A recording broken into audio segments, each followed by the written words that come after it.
officers guard you. Let them know that you know your rights.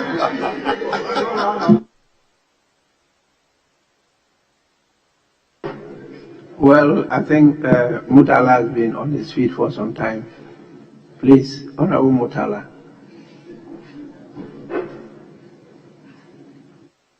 Thank you, Mr. Speaker. Mr. Speaker, myself and the Majority Chief Whip were all student leaders in this country. And I remember at that time, our argument was consistent, that education is progressively free, as stated in Article 25 of the 1992 Constitution. So it is absolutely misleading for the majority leader to say that free education can only be guaranteed with free SHS. He is on record to have said at a function just last week that the NDC is stating that, inshallah, when we come to power after December elections, that we're going to scrap the free SHS. Our presidential candidate has been consistent. The NDC as a political party has been consistent in the matter of the free SHS. What we have said, which you refuse to listen, is that the policy is a very good policy, but it was recklessly and haphazardly implemented. And if you had listened, the challenges confronting us today wouldn't have happened. You are on record to have said that, and I can quote what you specifically said on the matter of the NDC intention to scrap free SHS. Right, Honorable Speaker, my point has to do with the unseriousness on the team he leads. There are only 7. Yesterday, there were just 5. Now, you think that it is important, right, Honorable Speaker, for us to discuss this matter. You are the leader of government business. What should be of concern to you is to ensure that your members are in the house. I came here by 8 o'clock. I was in this parliament. I came and registered. Your members are still not here. They are following your presidential candidate dancing a zonto and saying, give me the steer. If you want us to take you serious, then have control of the people you lead. It is very clear. It is very clear that the media have discussed several issues, including the fact that you staged a coup to remove the majority leader. Did you raise the issue in this house? Did we raise the issue of the fact that you led a team, including the majority chief whip, to overthrow the leadership of your side? Did we raise it here?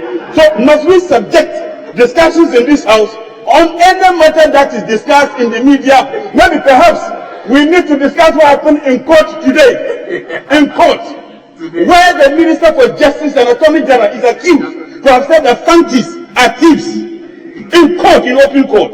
And then you just need to give them some money, they will vote based on what you want. That is a serious matter. If you want us to attach importance to issues, this one is not only dangerous, it's divisive as a state. And I think that as a leader of the majority, that should be of concern. But I'll conclude that, Honorable Speaker.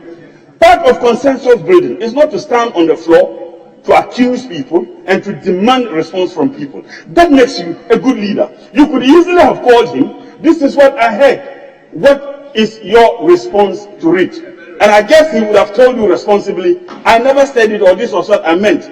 What you have done is demonstrating to the foot soldiers of your party that yes, after all, we want to bring back the issue of free education into a banner. When the NDC repeatedly stated our position very clear, when we piloted free education, and you know for a fact that we did, you are not interested in that. You are only interested in pleasing the ears of your people who know that your government has completely and disastrously failed, and is just waiting for 7 December to happen. So get your people to come to this house.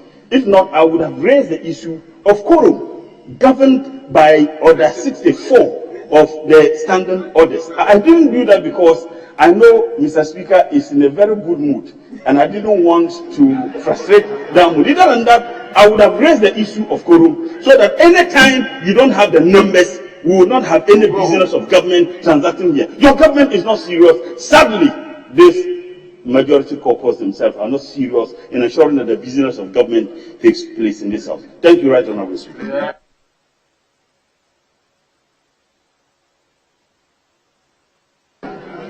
Honorable Major.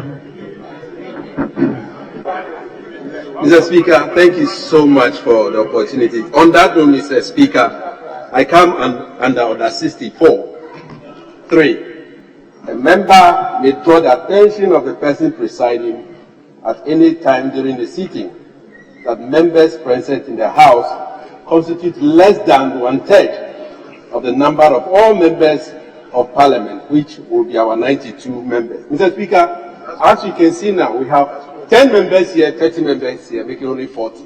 And so I am drawing your attention that the majority leadership does not have any business for us.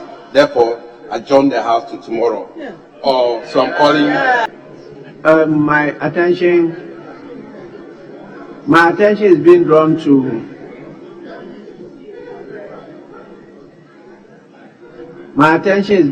to the absence of quorum. What is the number in the House? I didn't hear you tell me the number in the House.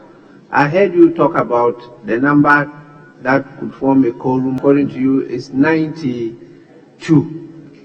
But you didn't tell me what is the number in the House so that I could determine.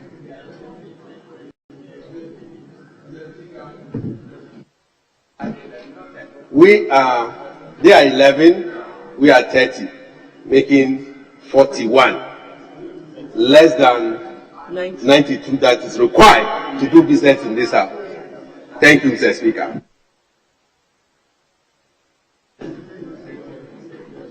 Clerk at table, can you confirm the number for me? Yes, what is the number? Just a minute, I'll listen to you. I'll listen to you. I just want to check on this. Yes, please.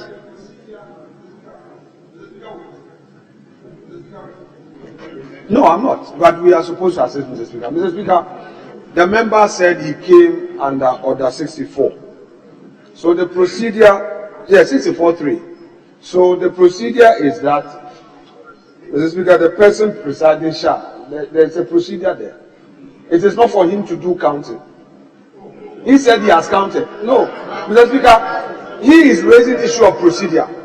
Then if you want to raise the issue of procedure, then you should raise it well. So, Mr. Speaker, it's not for him to count. The mandate is for Mr. Speaker to give certain direction. So I just want to put that across.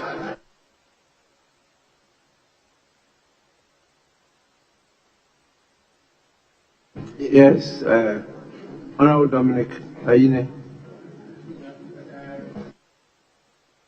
Thank you, Right Honorable Speaker. Right Honorable Speaker, the learned leader of the majority said the Honorable Bejra, who raised the issue of quorum, is not entitled to count. But what the Honorable member did was to comply with the letter in spirit of Order 64, Rule 3, because it says that he must draw the attention of the person presiding that the number in the chamber is less than 1/3. Now, if that is the case, how can you determine that the numbers in the chamber are less than 1/3 without counting? You have to make that determination first before you draw Mr. Speaker's attention to the fact that we do not have a quorum in the chamber. So, Mr. Speaker, it is not correct that he has no right to state that number. The rules explicitly provide for that as a basis. Thank you, Right Honorable Speaker.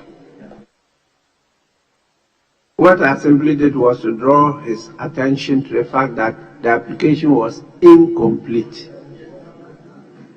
because he should have stated the number to show that it was less than the quorum. Based on that, then I could proceed to apply the other rules that he was drawing my attention to. I brought in the clerks to make sure that what is being said is the right thing. Then we can go to the other leg of Order 64. So that definitely shows that the majority leader got it wrong. We have truly a number of 47. 12, one person has entered, and then 35. Majority 12, minority 35. Total 47. So I will proceed to direct the clerk at table to cause the bell to be rung. Then we can continue with what we're doing. This will take 10 minutes. Then we come back to see the number and then decide what to do. If we have to count heads, we'll count the heads.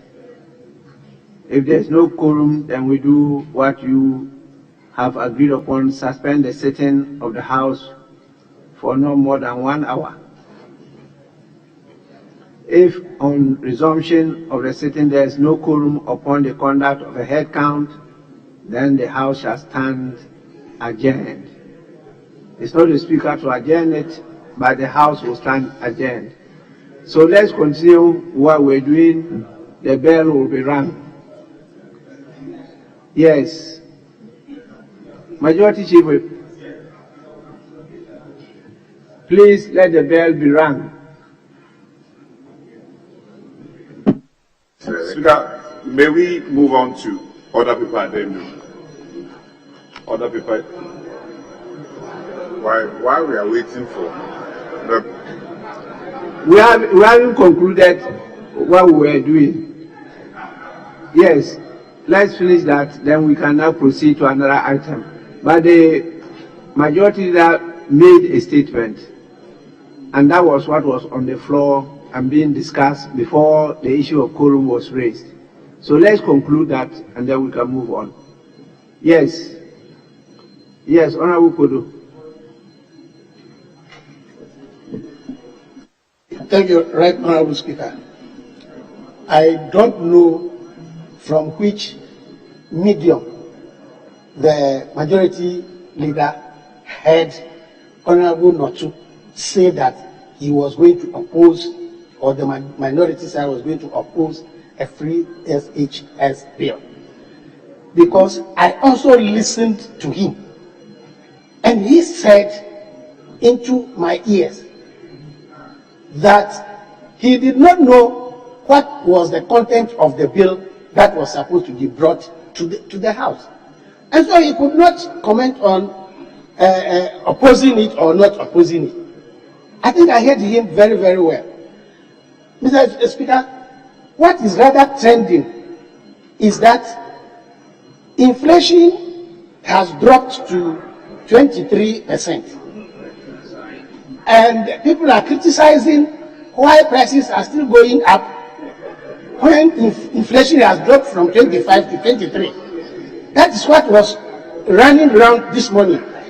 And I also heard people quoting prices of tomatoes, even medicine, paracetamol. They were quoting the prices in 2016 and comparing these prices with what they are today. That's what I was following on social media today. Throughout, there was a very long list comparing what things were in 2016 to what they are today. So to say that Honorable Peter said he was going to oppose a free senior high school, I think it is rather the majority side which is fear-mongering all across the country that when NDC comes to power, they are going to abolish the free senior high school program. They are rather saying that fear-mongering. Oh, you have said it. You have said it that when Mahama comes to power, he will abolish free senior high school. You don't know why you said. That is rather what is trending, and not that they oppose any bill. Me?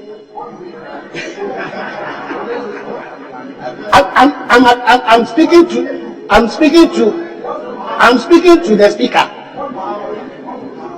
Do you want me to answer you? He has spoken a lot about free senior high school. He has spoken a lot. Please, Right Honorable Speaker, the majority leader is misleading this House. He's trying to create acrimony for the minority side, which is untrue, completely untrue. he should desist from that. He should desist from that and stop creating fear-mongering among the citizenry of Ghana. I heard Honorable Notu very succinctly. He never said that he was going to oppose any bill. When you have not introduced a bill, how will it be opposed? You have rather clandestinely opposed the LGBTQ plus bill. You have done that. Yes. And until now, you have made it impossible for the president to sign. Yes. So talk of that. That is also trending. And you are bringing something which is completely irrelevant to the floor here. Mr. Speaker, I thank you.